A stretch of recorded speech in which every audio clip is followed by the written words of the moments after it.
também acontece em todos os territórios a diferentes escalas. Portanto, e esta não é só nas cidades, ou no espaço, nas aglomerações densamente, digamos, qualificadas, vou chamar assim,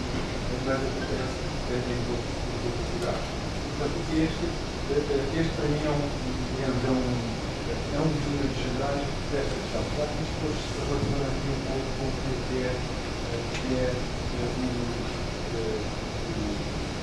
processo.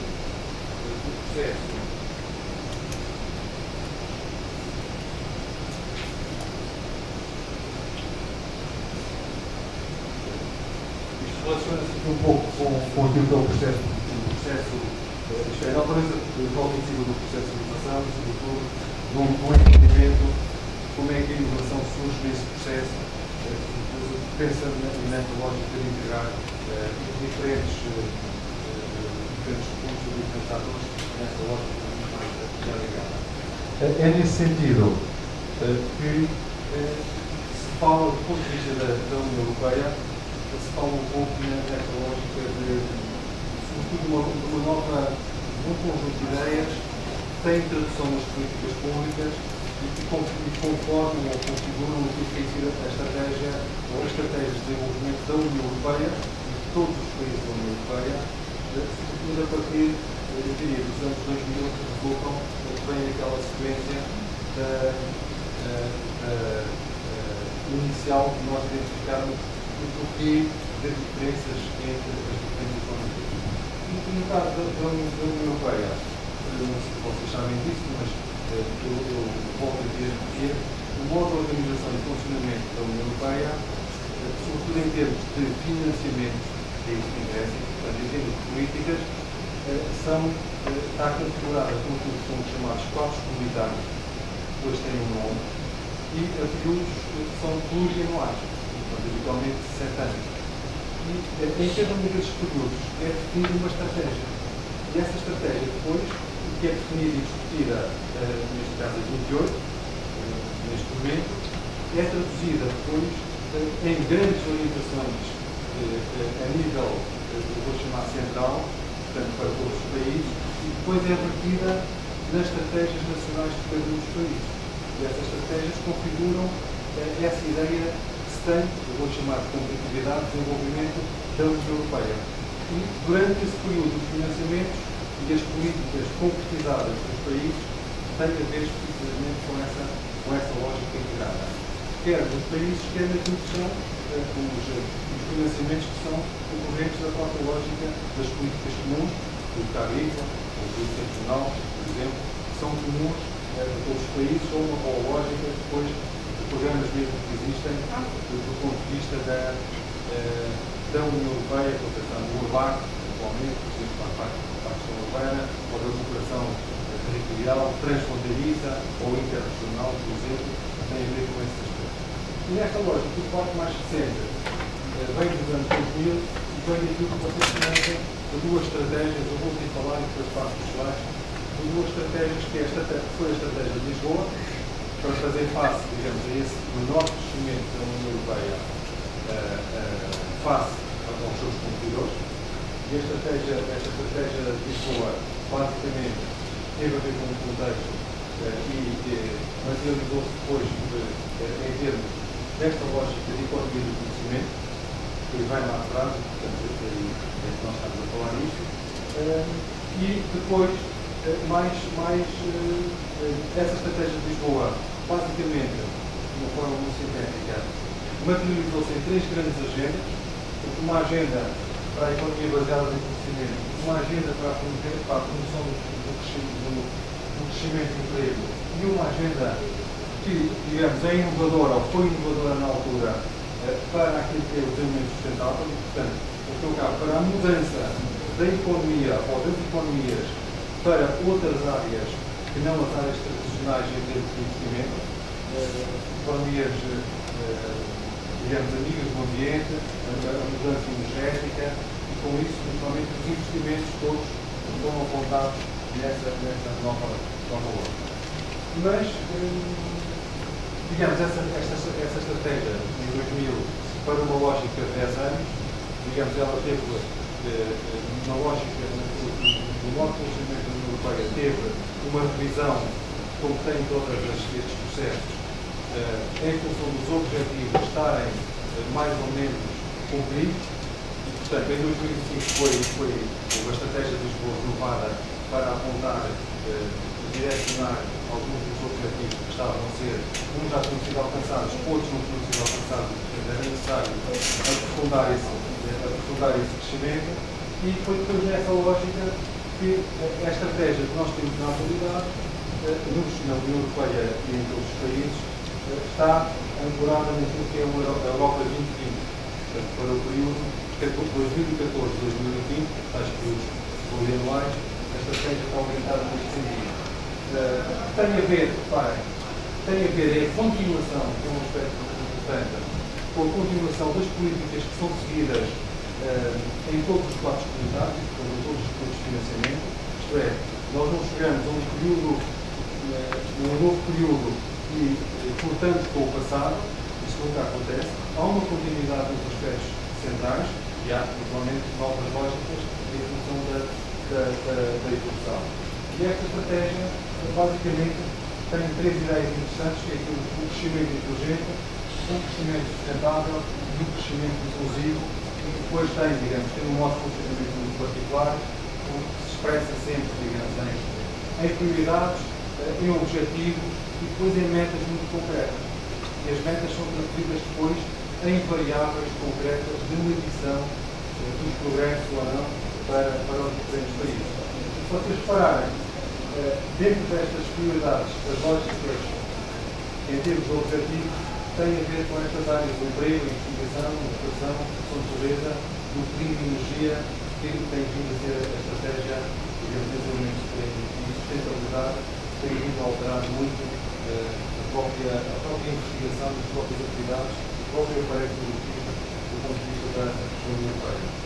Para verem isto, não conseguem ver muito bem, mas para terem, no caso concreto, os objetivos para Portugal, no quadro desta estratégia 2020, para com os objetivos, por exemplo, reforço da investigação e desenvolvimento e da inovação. Investimento em ID, mas é o indicador, e o que era no período anterior, quando se preparou este novo quadro,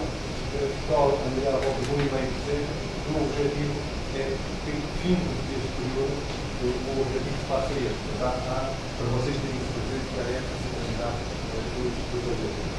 Depois isto é um conjunto de elementos que eu vou falar, que expressam-se, que havíamos já sobre a matéria de facto, expressam-se, por exemplo, no caso de Portugal,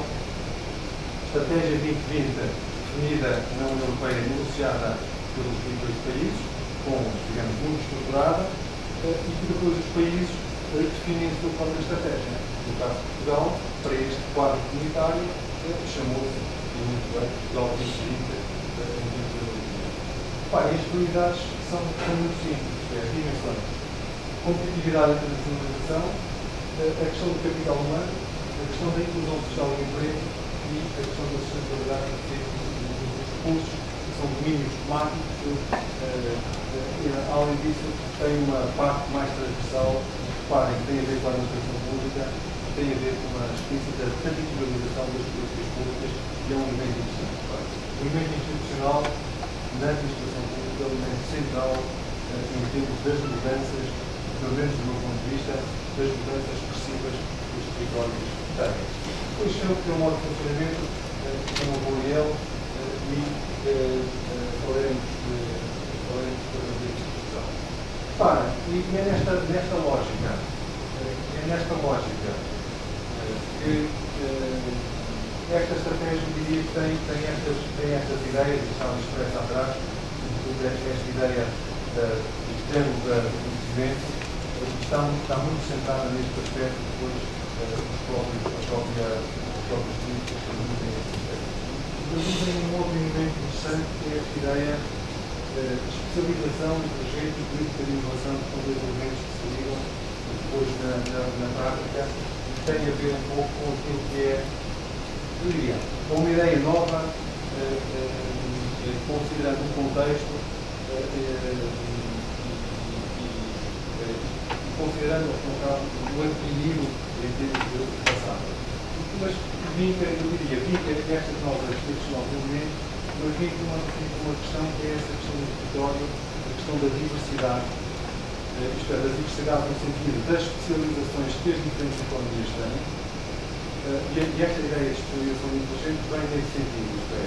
como uma política tem que ser objetiva, tem que ter prioridades. Portanto, nós não podemos apoiar tudo, significa que teremos que apoiar aquilo que, no quadro da estratégia geral, sejam os elementos centrais em termos do desenvolvimento, neste caso da Europa 2020, e depois traduzidos naquilo que é os quadros comunitários de cada um destes países. Portanto, mas reparem, vinca estes aspectos que nós temos vindo aqui a falar sempre, e assentem alguns princípios interessantes, que depois na própria evolução acabou por aparecer a questão da variedade relacionada, porque a especialização também não levará, porque a especialização traz problemas em determinados contextos, como nós sabemos, e há autores que aparecem com este conceito da diversificação inteligente, e tem um aspecto importante que é esta, que eu falava há pouco, da territorialização das políticas, portanto, uma abordagem que é place-based, tem essa explícita dimensão espacial, do território, e assente naturalmente nos ecossistemas e nas redes, portanto, junto a essas dimensões, proximidade, distância, e o efeito de rede, territórios, portanto, recursos, atores, redes e formas de ordenação. E depois há um conjunto de orientações interessantes que são expressas no projeto europeu que ocorreu, sobretudo nesta nova ordem. E, portanto, é neste sentido, peço desculpa por ser tão rápido, não temos tido tempo de discutir isto com mais calma, mas falar aqui em dois exemplos rápidos tem a ver, por um lado, com esta Europa do conhecimento e da inovação, principais comportamentos espaciais da Europa 28, e depois uma outra ideia que é a política de inovação e competitividade, uma parte, digamos, daqueles círculos que vocês viram ali atrás, daqueles quatro grandes áreas, falar de uma delas que tem a ver com o que é a competitividade e a inovação, que se expressa depois, no caso de Portugal, num conjunto de apoios concretos que traduzem neste Compete 2020, onde a palavra 2020 aparece lá sempre. Pensando na primeira ideia da Europa do conhecimento e da aprendizagem, o quadro é muito simples, é este. Para tentar avaliar o estado da situação em termos da União Europeia, eu digo que fizemos, isto é um processo que nós temos vindo a seguir ao longo do tempo, e temos feito isto em diferentes documentos, que é pensar num conjunto de dimensões, para essas dimensões utilizar um conjunto de variáveis, e depois utilizarmos uma análise multivariável, utilizarmos uma análise de componentes principais e uma análise classificatória para perceber como é que estão, quais é que são as diferenças a nível dos países da União Europeia. E basicamente é isso que nós fizemos. E basicamente utilizamos aqui 6 dimensões, essas 6 dimensões: ocupação estruturantária, atividade de emprego, educação e aprendizagem, investigação atividades de investigação, desenvolvimento, inovação e emprego intelectual, TICs, internet das famílias e empresas e economia da riqueza. É assim, a União Europeia, através do seu aparelho estatístico, que é o Eurostat, está aqui, fornece um conjunto muito grande de informação relativamente a todos os domínios de intervenção da União Europeia. Informação atualizada e é repetida da mesma forma em todos os países e, portanto, facilmente comparável. E o que é que significa? Significa, por um lado, que temos uma grande amplitude de informação, que é bom, e às vezes também é mau, porque vocês sabem, quando nós escolhemos variáveis, temos sempre esse problema da seleção, quer das dimensões, quer depois das variáveis, temos esse problema. Mas, basicamente, nós escolhemos para os 28 países, para essas 6 dimensões,